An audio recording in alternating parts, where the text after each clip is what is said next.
Good evening, and welcome back for the last time to the 2018 Quidditch Canada National Championships. I'm Calder Schweitzer. And I'm cold.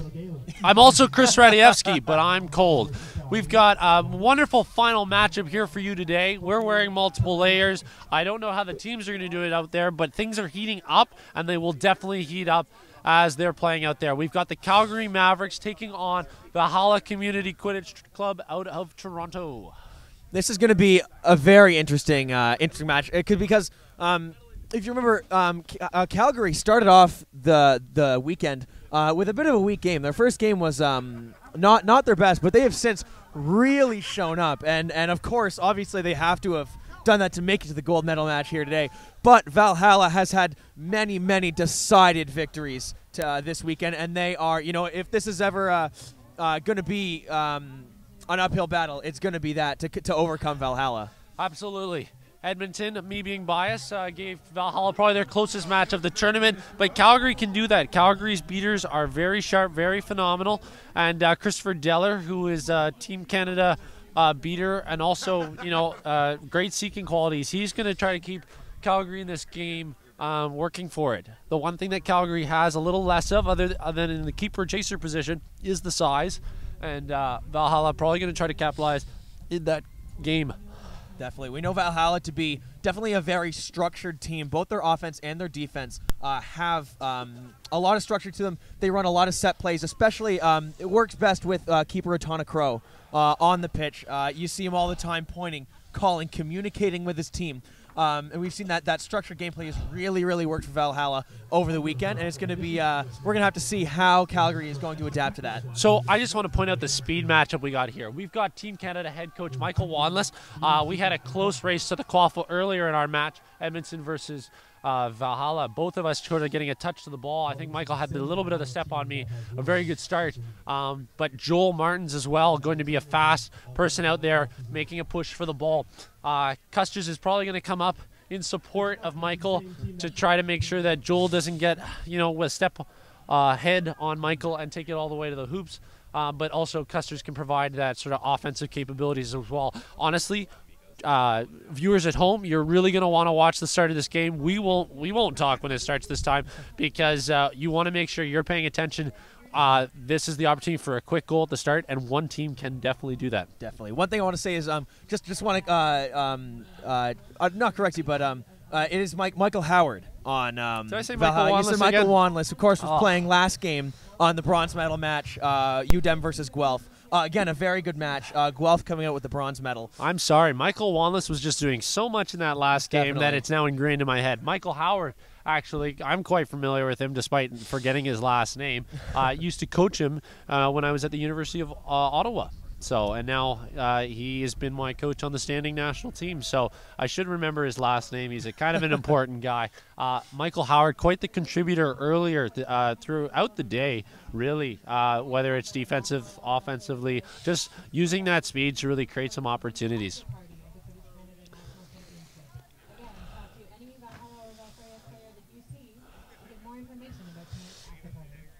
So I guess the refs are just figuring out a few last-minute things before we get started. Interesting note, for the final game, for the gold medal game, everybody you see on the pitch are head ref certified, which is very good. It means that they have, the most experienced eyes, the most experience making these calls. For those of you maybe new to the sport, there are a lot of referees that go into a game of Quidditch. And a lot of them, the assistant referees and the snitch referees, there's a special certification to become that kind of a ref, and there is a much more rigorous process to become a head referee. Absolutely. And everybody here that you see on this pitch wearing those striped shirts is a head referee, so we can guarantee the highest quality calls in the most fairly called game. Yeah, definitely for this gold medal match. Valhalla and Carleton are both teams that play to the rule book very closely. So it really requires that knowledge of the rules. I mean, even in that last match for the bronze medal match, we had our HR heading off to get some consultation with the rule book to double check. There's a lot of rules in this sport. The basic ones are easy for you guys to follow at home, but you will get confused, and we even will get confused by some of those technicalities at some point where we dust off the 250-page rule book or so. It's probably not that long, but it is pretty long. So sorry, go ahead. I believe in terms of this, all these referees, I believe our head referee, the alpha referee, if you will, for this game is going to be Kyle Ross, if I'm not mistaken. Kyle Ross of Queens Quidditch definitely has notorious for being a very fair referee, and you know, everyone I talk to wants Kyle ref in their games because those are some of the best called games in Quidditch.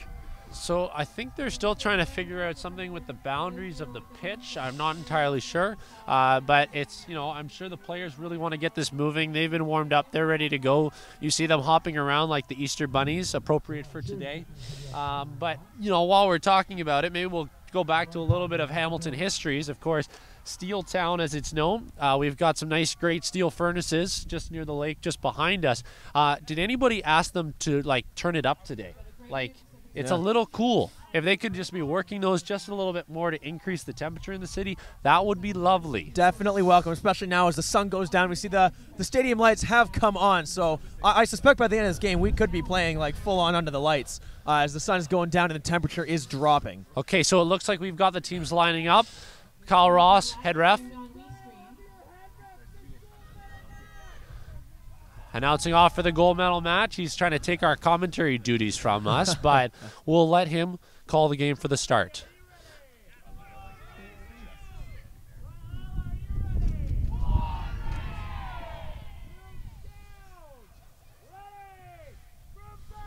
Michael Howard with a great start. First to the ball, but Joel Martin's right there with him, going to make the tackle. Ball back to Andrew Custers, who, as I mentioned, would help out and quite key in that situation. We see Michael Howard now cutting inside, looking to crash the hoops. He's going to run into three different chasers on the Calgary team. Joel Martin's going to provide that block. Michael Howard is not going to get the opportunity. Oh, but Andrew Custers is going to make the finish. So that is 1 for Valhalla, 0 for Calgary, 30 seconds in, but great defensive efforts by Calgary right off the bat, not letting anything quick off the start by Valhalla. Michael Howard taking points for Valhalla with Yara Kodasha on the right, and another Valhalla player, can't see their number right now, on the left. Going to track with Megan from Calgary and stay tight. They're playing some nice D right there. It's really tight. Joel Martin's trying to make the cut into the hoop. A little bit of crash from the beaters. Joel's going to take that cut. He's going to take the shot, but it's going to fall south of the medium hoop. But look at that beater protection. That's Kayla Ross and why am I blanking on my good friend Colin Crow providing that beater protection for Calgary to get another shot at this. And we're seeing now Calgary coming up to half again after resetting after that play. Both beaters playing up very aggressively, maintaining bludger superiority, trying to clear a lane for the chaser that's carrying the ball to come in, potentially crash the hoop, potentially make a pass. We see one player kind of hovering around the right side hoop. And we see number 55 making a run, finds the lane, is going to get tackled in front of the hoop. But that is going to be a point up for Calgary. So James Champion with the drive there. Those beaters for Calgary creating the scenario. Colin Crow and Kayla Ross going to continue to main BS in this scenario. That's bludger superiority for our newer audience members at home. But I'm sure you guys are picking it up quickly if you've been watching the entire weekend. See Custer's on the approach now, going to pass off to the right to number 10. That's Lyndon Evers, who's going to make the drive to the hoop, and he's going to finish on the small hoop with the drop there. So we've got a 20-10 game.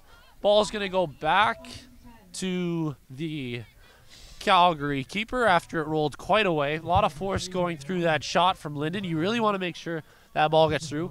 You know what? Heads up, I will mention the wind has died down a little bit. Still a little bit of wind on the pitch, but I think we can, there's a little bit more opportunity for a passing game at this point, which we haven't been able to see really this entire tournament.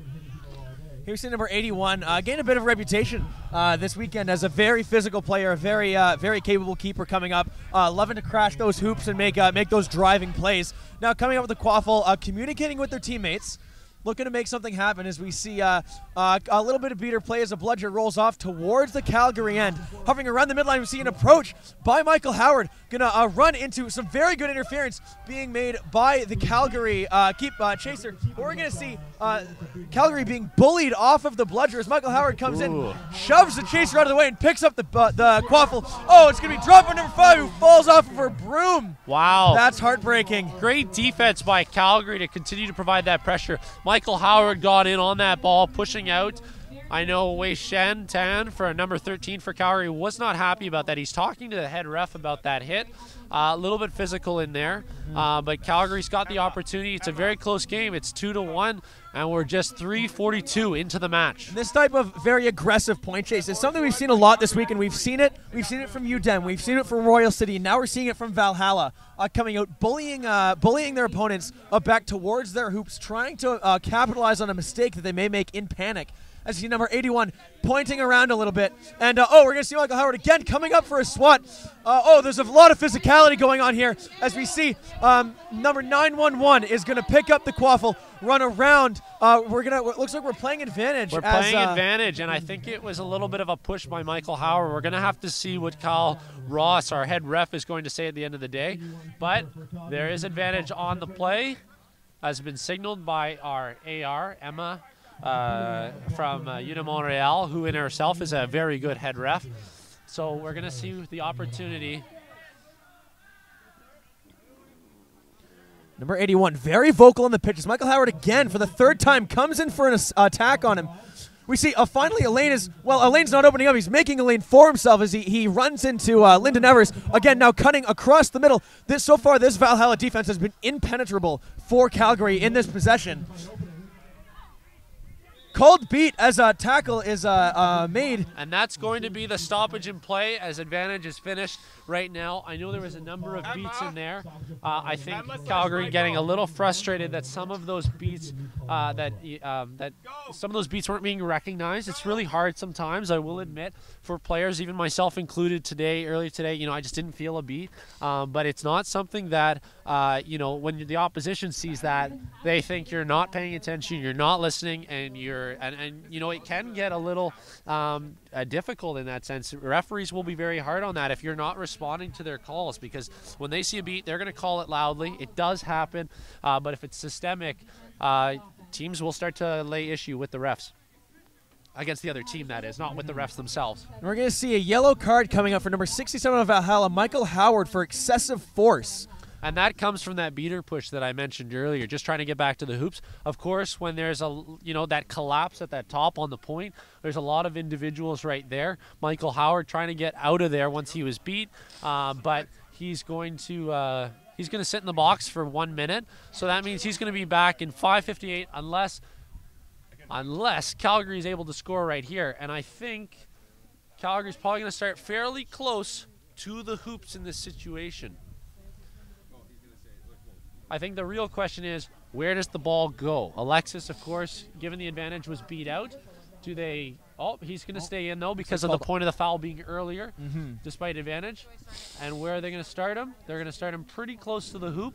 There's a number of Valhalla chasers who can provide some defense, including keeper Andrew Custers. So see Alexis looking, definitely a lot of strong defense from Andrew Custers. As see Alexis running into 2 or 3 tackles as there's now a scrummage beneath the small hoop on the Valhalla side. Another double whistle in the play as we're going to get this sorted out. So 5:08, nothing determined here. We're going to have to see. I think there's some beats going on, but of course there's a number of individuals stacked onto each other. Kind of hard to let the play continue at that point, and it will get tangled sometimes. So we're going to see what the refs come out of this situation. I'm not sure if anyone's going to the box on this, but we do have our speaking captain for Valhalla, that's Atana Crow, out there speaking to Kyle Ross or HR. But Christopher Deller, who is the captain and coach of Calgary, also going to make his way over there just to listen to what Atana is arguing. 10 seconds elapsed since the point of the penalty, so in 50 seconds, Michael Howard will be back in on the pitch. Give you a countdown, Mike. I'm going to take this time during the stoppage to thank both the City of Hamilton, Tourism Hamilton, and WeeStreem for helping us out with this tournament, allowing us to both host the tournament in this beautiful city, in this beautiful stadium, and bring it from this stadium to the viewers at home. For those of you watching, thank you very much for tuning into this, the gold medal match. I want to give credit to our WeeStream individuals. These gentlemen to our right here who have been filming are just bundled up, having to freeze all day, and look at them go. Just continue. Hey, there we go, right here, right here. Yeah, and here's our other individual. heroes of the day. Somebody give them an MVP award. As we see the quaffle now being passed off to number 88 and then to Atana Crow. And this is where we're going to see Atana Crow working that structure. As you see, he's already on the field, not for more than 5 seconds. He's pointing, he's talking. He's trying to set something up and trying to make something happen. Solid beaters out there right now. We've got Aaron McCready and John Gola for Valhalla, but Christopher Deller, of course, on the Team Canada standing roster, as well as John Gola and Aaron McCready for that matter, but with Nathan Ross, who's originally from Simon Fraser University. Michael Beta is going to get the goal on that one, though, with a quick feed from Atana Crow. As a result, to the beaters, Aaron McCready and John Gola, distracting Nathan and Chris from Calgary. And we're seeing there the product of the dying down wins, Atana being able to make that long pass to the teammate in front of the hoop and that quick pop into the hoop. That's something that Valhalla employs, a strategy they employ very often, and something that they really make work. To Atana's credit, he's very good in that, staying cool, calm, and collective no matter the pressure in his face. Michael Beta getting beat out quickly by Sam Mills of Calgary, giving Joel Martin some time. Devin Dutt as well beats to Sam Mills' bludger.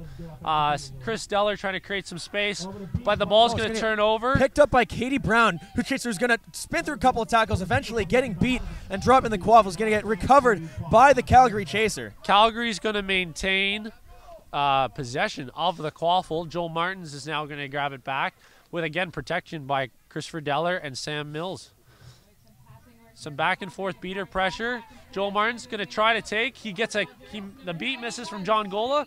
He's going to break his way through 2 tackles. He's going to get blocked by Devin Dutt at the hoops, not once but twice. And the quaffle is now down. There's a scrum under the hoops on the Valhalla side. John Gola going to come in there with a bludger to try to make some beats and clear that up so this dog pile disappears.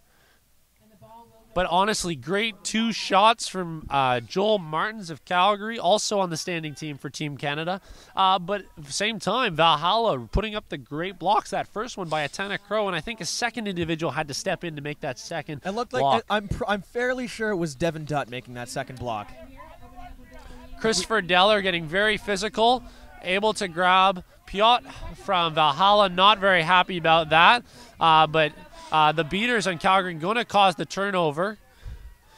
Calgary Chaser now coming up, finding a little bit of resistance from Valhalla, just coming back to set up. But it looks like both teams are going to set up their respective offense and defense. We've got Colin Crow and Sam Mills. You know what? Honestly, credit to Calgary, keeping bludger possession for most of the game, creating some space to keep this close in range. We're 8 minutes into this match, and it's 3-1. Quick dish from the ground to number 91. Going to open up a little bit of lane. Going to see a beater there and think better of it.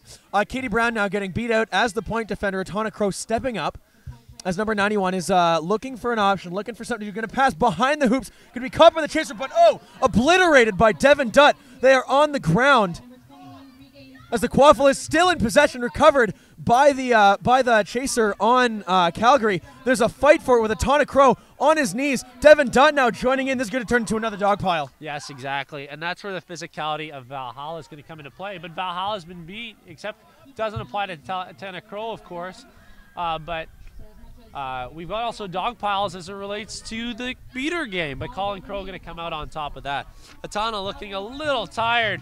I think he's going to take a sub. That's right, passing off to Michael Beta.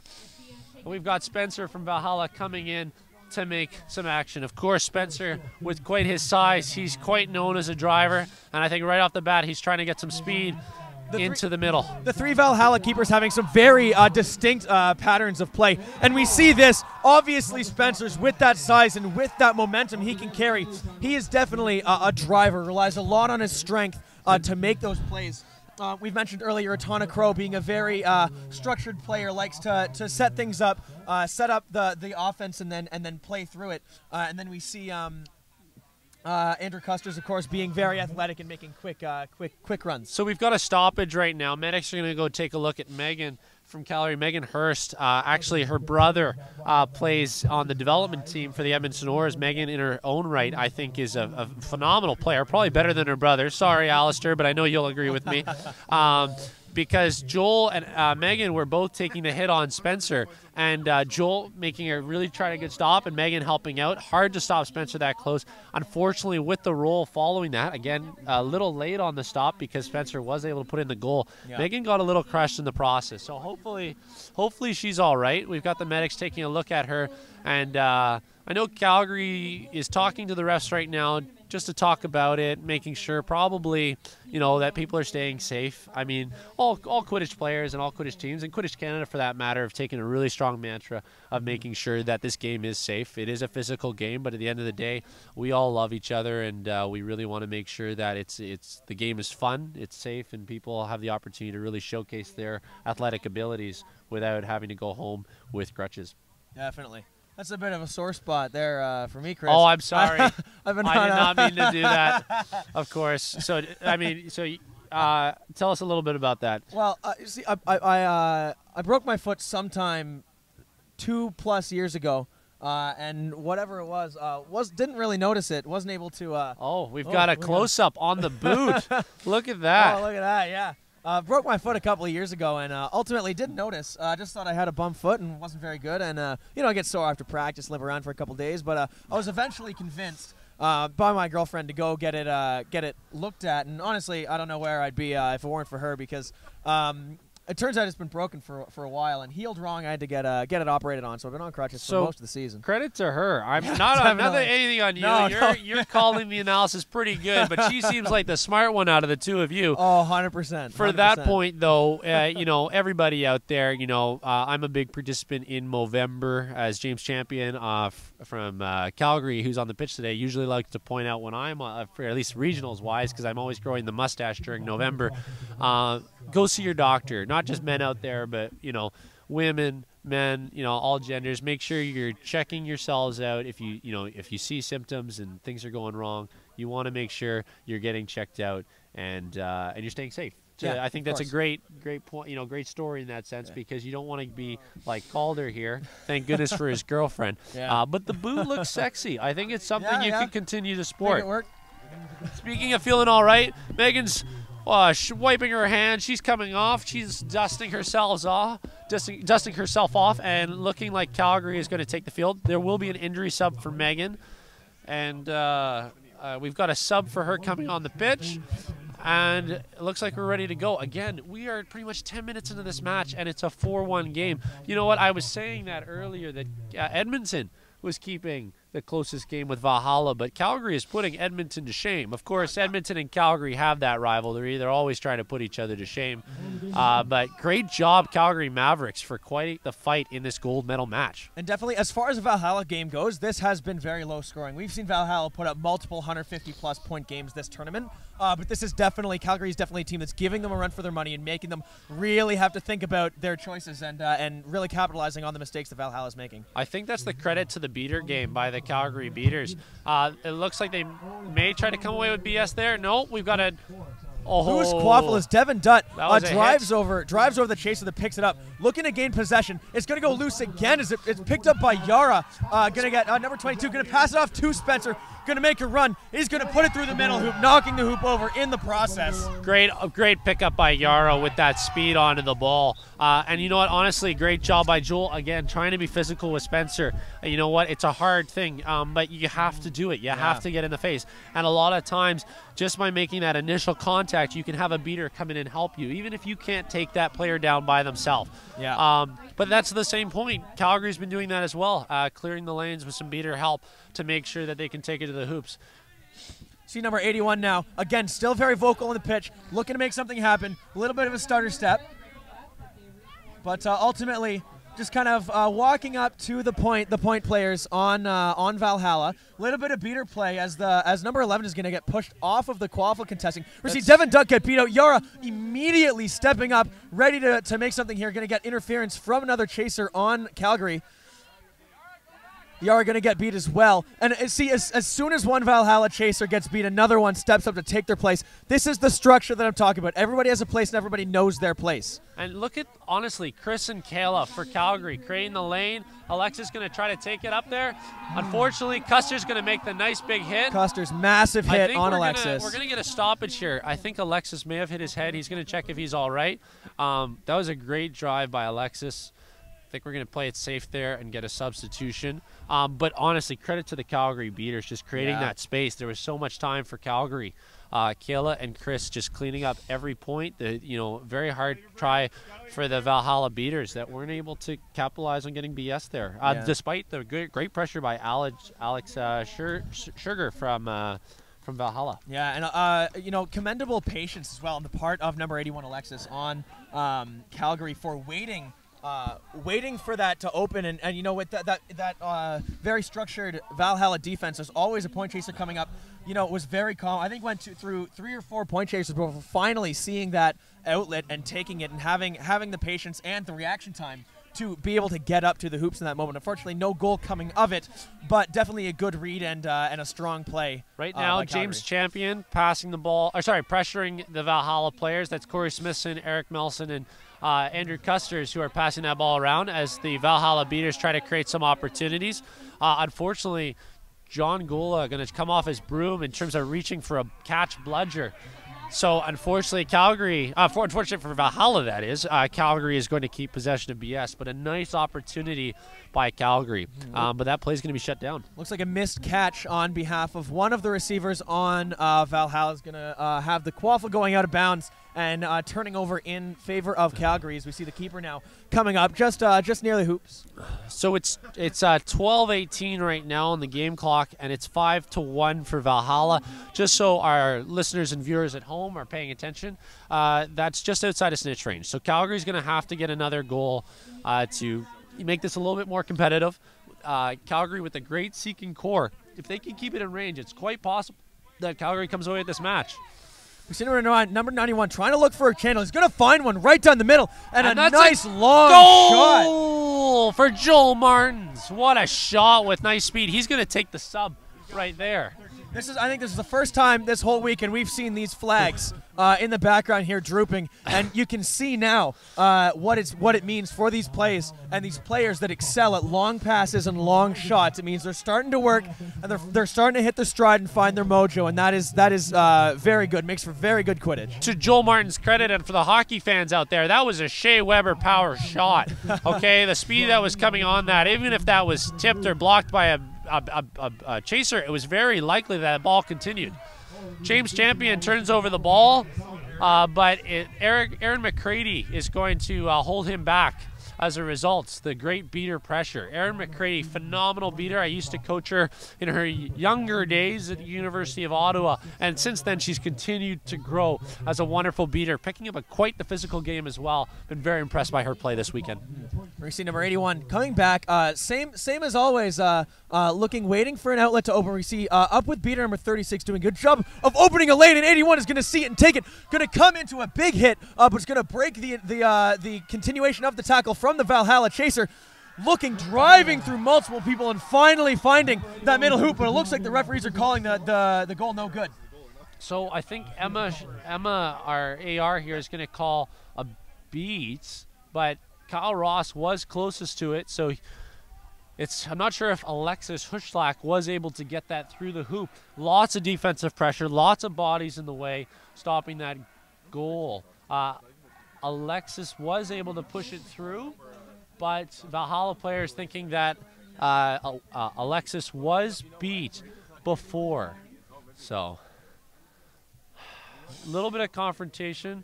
Not confrontation, communication, discussion, conversation, negotiation. Yeah. Kyle Ross is going to call it no good, beat before. Nice try by Alexis to take, as you mentioned, the lane was clear. Nathan Ross ended up getting beat in the process, but he was able to create a lane. So score remains at 50-20 in favor of Valhalla. Still out of snitch range as we inch ever closer to that so important 18-minute mark where the Seekers go on. Yeah, and so still in snitch range. Calgary maintaining bludger superiority at this point. John Gola and Aaron McCready trying to get in there and create some space. We see a ton of crow coming out. We see a got wild a bludger kicked off pitch. coming off the pitch as we see the quaffle now making a shot. It's looks like it's going to be called. Is that a good goal? We've got a couple questions. May have been a goal, may not have been a goal. Still under discussion. I think the goal ref signaled good, but it may not have passed the plane. I'm not sure. I honestly didn't get a good look at it, so I'm not going to give you any biased opinion here. This is quite the game as we talked about. Both teams are playing fierce. They are pushing hard, and both teams are tired. And you know what? Honestly, Valhalla's a great team, but I think, it's going to be a yellow card to number 7 beater Jonathan Gola for intentionally propelling a bludger off the pitch. Gola going to go speak to his speaking ref, Atana Crow, but Atana saying, no, just take it. So Mr. Gola, John Gola, who's sitting in the box, I'm going to take the liberty. That ball landed on top of the tent. If that tent was not in the way, I would have been hit by that bludger. I know it was. I didn't think it was intentional. I know you're trying to kick it back to your hoops, but that. Oh, I know it was an attempted shot for sure, but I don't. We've got the call by Mr. Kyle Ross, who's our HR.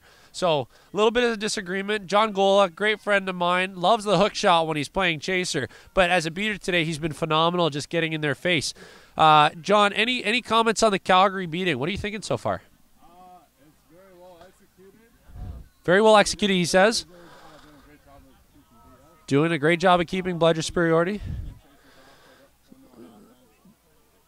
Look at this man. All good things to say. Even in the midst of this fight, he's doing good. That was a truly honest answer from Mr. Gola. He respects competition. He respects the ferocity of the match. Thank you. Thank you for that interview. I really appreciate it. I mean, usually we don't really get to do interviews in the box. It's always a pleasure. Always a pleasure. We've still got discussion going out there. So it looks like John is going to stay in the box, so that interview was worth it for sure. What? The goal was no good as a result, and that is probably as a result of the penalty affecting play. So we're going to see the score remaining 50-20 in favor of Valhalla. Has been that way for a little while now, but now with this beater penalty could see a potential score for Calgary is now Valhalla incapable of maintaining bludger superiority while Gola is in the box.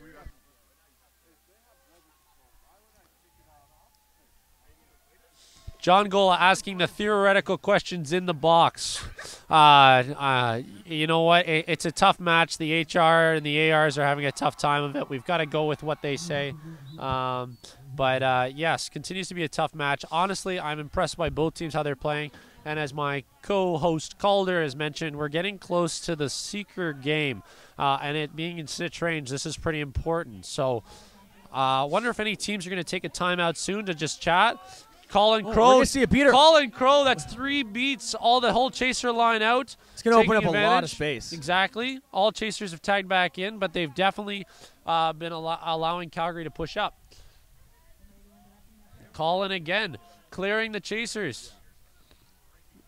Man, you think it's almost like he's got a string attached to that bludger. He keeps coming back into his possession after every beat. That's some very skilled bludger control. I think we need an AR to check that. number 81 looking to make something happen. Going to come into resistance from number 73, who's making a very good effort to push him back. Definitely gaining some ground. Looking to make a swipe now as 81 breaks away. He's going to cut once. He's going to cut twice. He's going to run around, back up a little bit, looking for an option, looking for anything. Going to find a lane and cut in. There's no beaters. Running so into Alexis Lyndon Evers. There's go. no beaters. He goes. There's a hand through the hoop. John Gola back in on the match. Depends if it was a goal. He's going to stay in the box for now until we get a definitive answer on that. But Alexis was able to push it through despite some great pressure and defense by Lyndon Evers.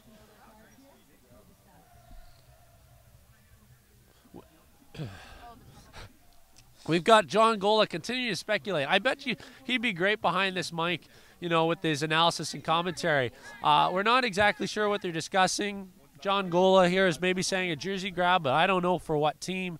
So we'll have to see. But again, competitive match, and if it is a goal, that means that no longer is it an opportunity for Calgary to catch and force this game into overtime, they could catch and win the match. But of course, we still have a minute, 15 seconds before the snitch comes out. So, and then another minute after that until the Seekers come out. So lots can happen in that time. Definitely.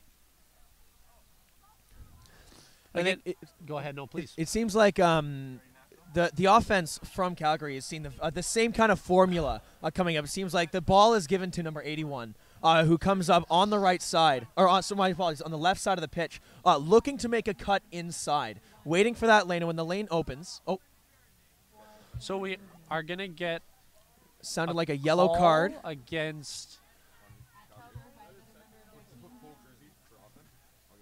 So it looks like it's on number 81, who is taken off his green headband. 81 or 80? So I heard an 85, but I just wanted to double check. So it is going to be against 81. So although he was driving towards the hoop, he was the one with the. It was jersey grab. It was a jersey grab, and so he's going to head to the box. Great opportunity, great drive. The goal will not count, so it remains 5-2. Valhalla now returning to full strength as Atana Crow is making a break, going to cut around the point chaser and going to make a quick shot right through the center hoop. That was a very good read by Atana Crow and a quick goal. Yeah, very tough. You got to engage him physically. Otherwise, he is going to take it right to the hoop with that quick pop and that misdirection.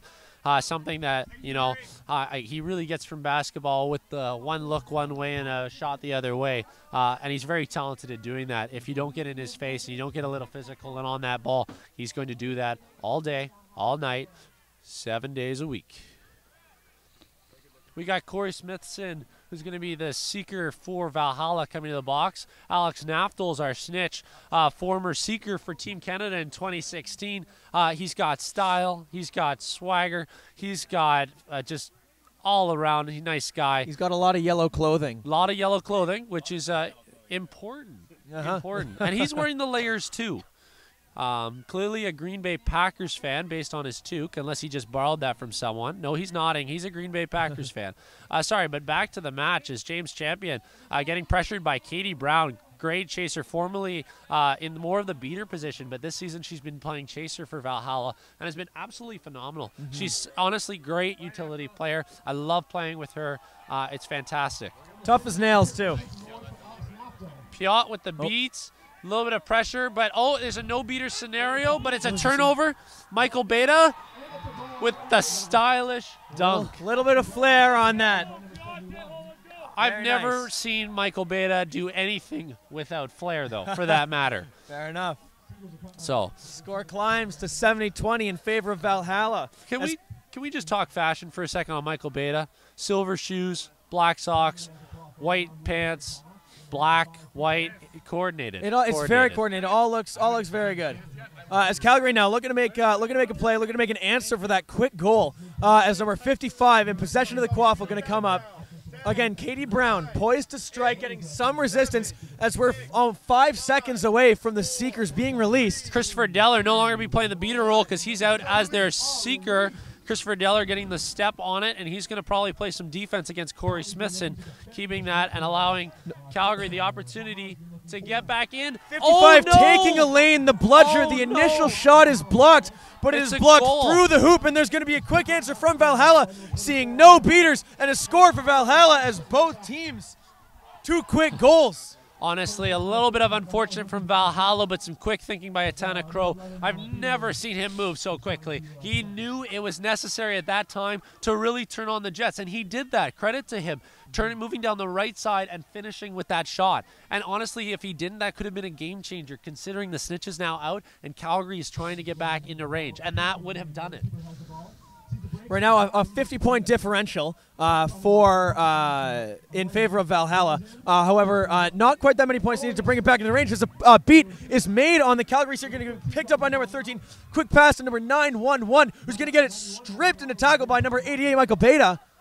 is going to get recovered by Calgary coming around, looking for a reset as Katie Brown stuck to that chaser like glue, not letting him get anywhere. Is going to get passed off to the keeper. Number 91 going to make a quick pass out in front of the hoops. That's going to be a goal for Calgary. Beautiful goal by Calgary with the feed by Joel Martins, and honestly, looking for the non-males on Calgary to be contributors, and that's where they're playing out. We've got Sam Mills and Kayla Ross, very capable beaters out there as well. We need one more goal from Calgary to get this back into snitch range, and Calgary is going to fight. They are not going to let Valhalla get away with this. I got to mention that Calgary has had bludger control or superiority for the majority of this match. Devin Dutt spinning out of a tackle, going to make a quick pop over to the right side of the pitch. Valhalla's non-male chasers playing opportunity as well with the pass from one to another. Yara Kodashaw going to unfortunately get beat, but excellent pressure as the ball's turned over to Joel Martins. For one of the first times in this match, Valhalla now controls bludger superiority, and they're going to keep this on the chaser game because they really want to make sure that Calgary does not get the opportunity to continue to get goals. Quick beat, though, on the Calgary seeker to get Corey Smithson some time with Alex Naftel, our snitch, alone. How romantic. See number 91, again, looking for an option. Hugging his beater very close. It's sweet. We see Yara looking to do some aggressive point chasing. We see a trip and a run into a teammate. We see number 91 trying to get up and make something of this this opportunity. A quick pass again behind the hoops. Just hits the tee of the hoop as it goes down. It's going to get recovered by the Valhalla chasers. As we see Custer's making a fast break. They don't even see him coming as he goes for the hoop, and it goes in. That's going to be a goal for Valhalla. A very quick response. I want to give credit to Lauren Kruger, though, who was behind those hoops, receiving the great pass by Joel Martins. And what an opportunity to finish. Unfortunately, just hitting the T-bar and dropping down. And Custer's responding, as you mentioned, calling the play-by-play. Great at making it back to that 5-point spread. A little bit more comfortable for Valhalla. Number 81, again, doing what we've seen all game, coming up the left-hand side, looking for an option. Oh, we see a sneaky beat from number 7, Jonathan Gola, as the Quaffle is recovered by number 5. Yeah! Oh, a nice with a hit tackle by Lauren Kruger on Valhalla's number 5. Beautiful. And Lauren, though small, a missed goal just by Valhalla right there, but they're going to try to keep possession. Katie Brown with the ball right now, holding on to it. But the keeper, Alexis Huschlach, going to try to keep a hand on it to keep that possession. A beat, and Calgary will control the ball. But again, just back to Lauren Kruger from Calgary with the massive hit to dislodge that ball. You know, I've been in dog piles before with Katie Brown on Valhalla, and there's no way you're getting that ball from her. She's got a grip of iron, and unless you get a beater in there, you're not going to get it out of her hands. So we're seeing the best of the East and the West right here. Definitely. Funny, just as much as it came down last year doing East-West bash sort of battle. This is a really great opportunity to see, a clash of different playing styles. I know Edmonton Aurors gave Valhalla a little bit of a challenge earlier today. Aaron with a great beat right there. But likewise, different playing styles from Calgary, creating an opportunity. Calgary is also a little different in playing style from the Aurors, which makes things really interesting. Oh, we're going to see. So let's just see what happened there. A shovel backward, looking for a reset by Calgary, is going to get chased down by Valhalla. Andrew Custer's recovering the ball far behind the hoops and coming up for a goal. That's going to raise the score 100-40 as Valhalla's lead grows. Andrew Custer's with the speed, but unfortunately looking a little gas right now. Going to take a sub for Atana Crow, who's going to come out to lead his defense right here. We've got Valhalla with BS. That's been quite the difference maker for Valhalla. They've been struggling without it for a little bit, just because Calgary with BS has just been so dominant during this match, creating so much space for their chasers. Definitely something to be said for the Calgary beaters. Valhalla, a notoriously difficult team to beat against Calgary, holding BS for so long has been very impressive. We see number 91 breaking a couple tackles. There is an advantage on the play. Joel Martins with the goal. Gonna score. Wow. Double whistle on the play. We're going to confirm that the goal is good. Sometimes I think Joel Martins with that beard, that's where he keeps his speed. Yeah. It's honestly, those flash socks make a difference as well. He's been wearing those for a number of years since I played with him on the Alberta Clippers, and I can confirm they are wearing out in the sole. I think he wears socks and socks to make sure that he can keep those going. But beautiful opportunity to stay on that ball. It was just by chance, having to reach down again from a ball knocked out by Eric Mellison, where Joel Martins, reaching for that ball, was able to avoid the beat. I don't think he knew that was coming. Just a good happenstance for him, and able to come around and make the shot. Is Eric Mellison going to get a card on this play? He's going to get a yellow card, but the time is negated by the goal. So Eric is going to stay in, but he is going to pick up a yellow. Goal is good. So the score is 100 to 50 with that 5-point spread that's been maintained for most of the game, still present. It's been amazing just to see Calgary and Valhalla, you know, one back and forth. And honestly, anticipate this game to go for a while. Christopher Deller, not only great in terms of making those clutch catches when it matters, but playing defense. The beaters for Valhalla really got to create that space. And so now Valhalla's got a little bit of time with the snitch alone. Will Lyndon Evers be able to make this grab? I don't know. Smooth play by the Valhalla Quaffle game. Atana Crow taking up right in front of the hoops and a quick shovel off to his teammate. Going to put it through the hoops for another 10 points as the score climbs to 110-50. We're going to see if Calgary has an answer for that as they look to bring up the ball. It's in the hands of their keeper.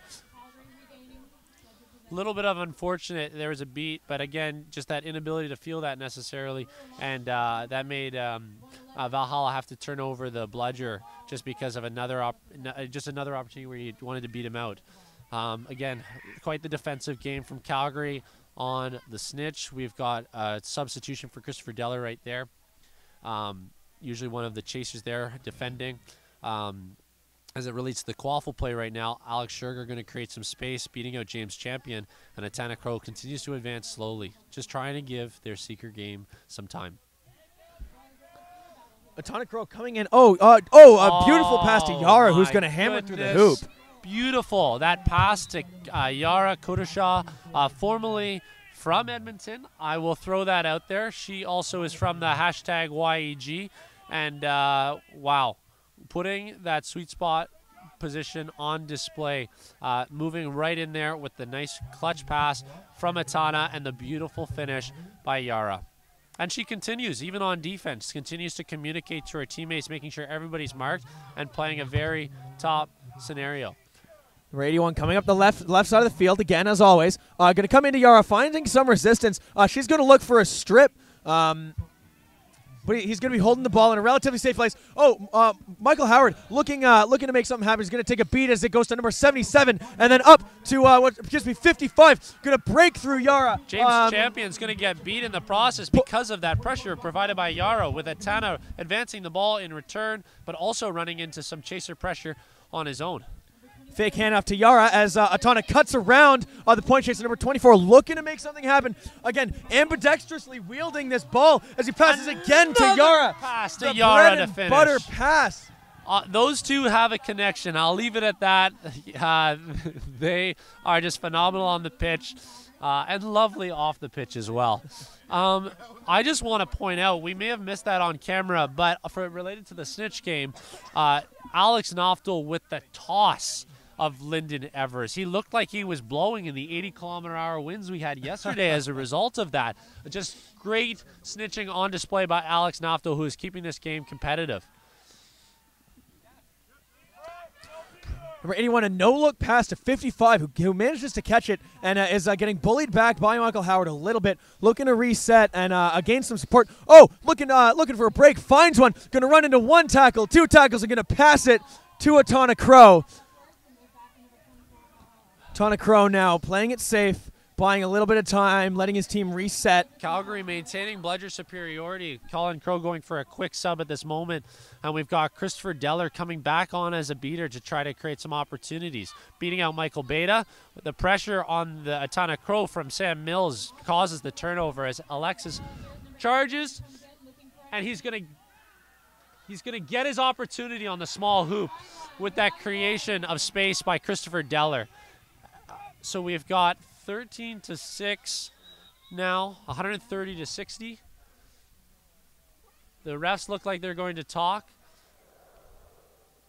It is a goal that did cross the plane, and he was not beat, but we're just seeing if there was any other sort of contact or penalties related to the field at this point. We're just checking in with our snitch, Alex Naftal. Alex Naftal, how you feeling out there? He's saying he's pretty feeling good. 5 seconds, and he's dropping down to one arm.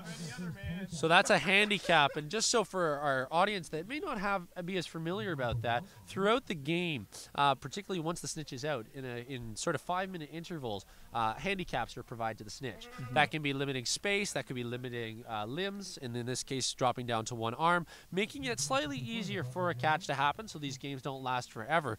But snitches like Alex Naftal, despite these handicaps, can continue to make sure that the things that seekers are kept at bay. We did see one game actually reaching the third snitch handicap earlier in the day. That being with the snitch, with Gordy, the snitch, making it to, I believe, the 40-minute mark, as that was easily double the length of a regular Quidditch game. I remember that because that was the Edmonton Aurors versus Waterloo. That's right. And Gordy was keeping that play going. I was a little fatigued by that point. Credit to Gordy. We've got Valhalla making the charge to Spencer, passing off to Michael Beta, the one-handed catch, but he can't get the block on the bludger thrown by Kayla Ross. And we're going to see a pull. The snitch is in the hand of the Calgary Seeker. Looking to pull to end the game despite not being in snitch range.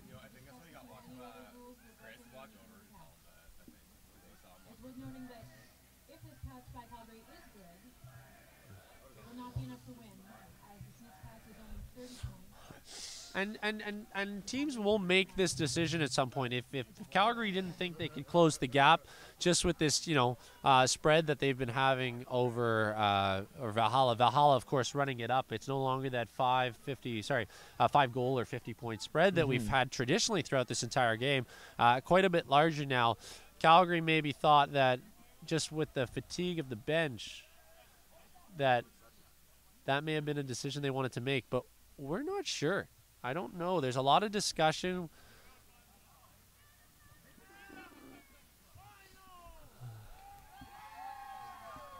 I think is Calgary may be happy with this performance. I mean, not giving Valhalla the I guess the satisfaction. Satisfaction of pulling the snitch. A minor victory and still a major victory in a silver medal if this catch is called good. Also, nothing to sneeze at. Can we talk about where Calgary started this weekend? They were ranked in one of the lower pools, but the catch is no good. Oh my gosh! So this game will continue because, as Austin Wallace, one of our ARs, has just informed, the Seeker was beat before, so it is not a good catch. There's no satisfaction yet. Here on this play, we're going to have to continue at 28-18. The clock continues. We're going to see a nice cross-pitch pass by Calgary. A little bit of a fumble, but eventually it's going to come into the hands of 55, James Champion, I believe. And it's going to be a point up. So talk about closing that gap. We're now to a 6-point spread, getting close to that 50-point spread. And James Champion driving with no beaters. This could be 2 unanswered goals by Calgary, and it is. James Champion puts it in again. And Michael Beta with the physical contact on James Champion, keeping him at bay. James Champion took a little pop towards just to get the angle, released it with the push pass into a goal, which was phenomenal. So we've got a 5-point spread at this point as this game continues. Talk about being down 7 points with Calgary going to catch. I don't know if Calgary may be looking to catch anymore because this is an opportunity that that they've been having all day. And hey, maybe a glimpse of a possible end game is what they needed to realize that they still want to be in this and they still want to fight for this. Absolutely. And they're still willing to fight to the bitter end and defensive seek till they can bring it in range. And honestly, 2 unanswered goals, that's a lot of momentum that just built for the Calgary benches. We see James Champion getting up, walking off the pitch on his own strength. That's always nice to see after someone goes down. But a replacement sub is going to come in. The goal, I believe, is still good. So the score is now 130 to 80. Yeah, and honestly, this is looking very similar score-wise to now what the Edmonton Aurors had against Valhalla earlier today. So if Valhalla can continue to run up the score with a quick response by Michael Beta, they may not. Calgary may not keep this as close as Edmonton, but I am so impressed by Calgary, who've consistently kept this close. I gotta looking back to the other close game that Edmonton had against them earlier today. Valhalla went up with 5 goals to start, and Edmonton had to sort of think about that before they were able to respond, where Calgary has been able to keep this close the entire game. To see a quick pass out. Oh, unfortunately, no receivers. Number 88, Michael Bate is going to pick it up. Looking to run down the pitch. I'm not sure there's any beaters in front of him. He's going to break one tackle. He's going to, get caught up in a second one. And it's popped out, and Joel Martins is going to get possession to hold that ball. A nice try by Michael Beta, that great speed. He didn't get the opportunity really to look towards a hoop, as we had multiple Calgary chasers step up and apply that pressure. Alex Naftel down to one hand. We're almost at the 30-minute mark now as we reach it now.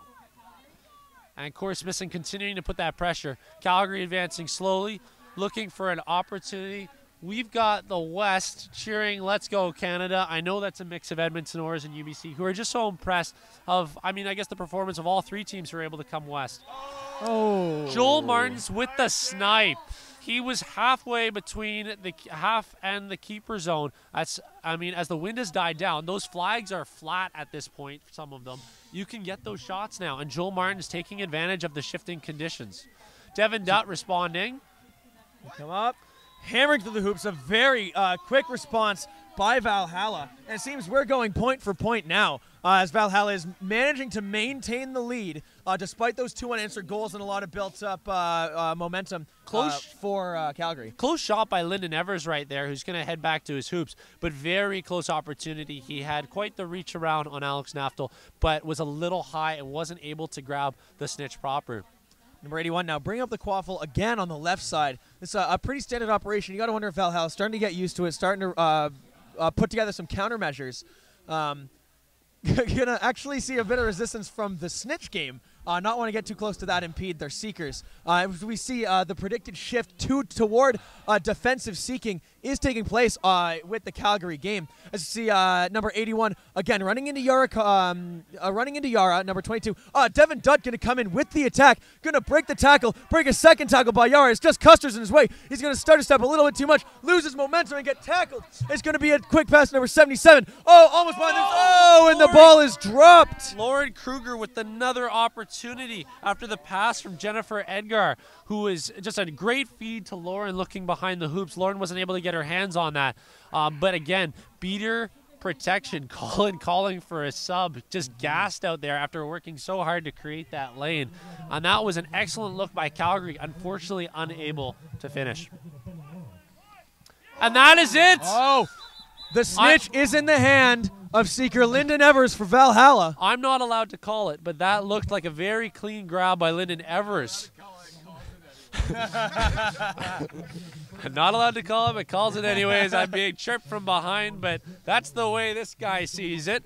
Of course, they just pay me to talk behind a mic. I'm not in charge, so we're going to leave it to the professionals on the field who are going to discuss. Wait, they're paying you? I got paid in, well, somebody dropped off a coffee to me early, so I'll take it. That's pretty good. That's pretty good. But the real professionals are the reffing crew out there who've been calling the game the entire game. Of course, they've got to double check that there was no penalties on the play related to any other team. Chris Deller showing off his soccer moves with a bludger out there. And that's the match. Gold medal goes to Valhalla. Final score, 180-90. With a shiny silver medal going to Calgary. So impressed by Calgary out there. Honestly, both teams played phenomenally out there. Valhalla's worked hard all season to deserve this. But Calgary giving them a run for their money in a 32-minute game. Yeah. That wasn't short by any means. Really lengthening this out. Thank you to our reffing crew who did phenomenally today, keeping such a tense match, a tight match, in order and controlling that play, being very communicative, and just letting the players play. Yeah, this has been a fantastic weekend of Quidditch, ending with a grand finale that has been definitely well worth the wait. And ultimately, you know, a lot of smiles on the Valhalla bench, a lot of smiles on the Calgary bench. Looks like everybody's coming away here happy with the performance, happy with the weekend, and that is always a good ending to see one of these. So this is it for us. I just want to do a shout out to Alex Naftal, our snitch, but also the thank yous go to Quidditch Canada for putting this Quidditch Canada Nationals 2018 on.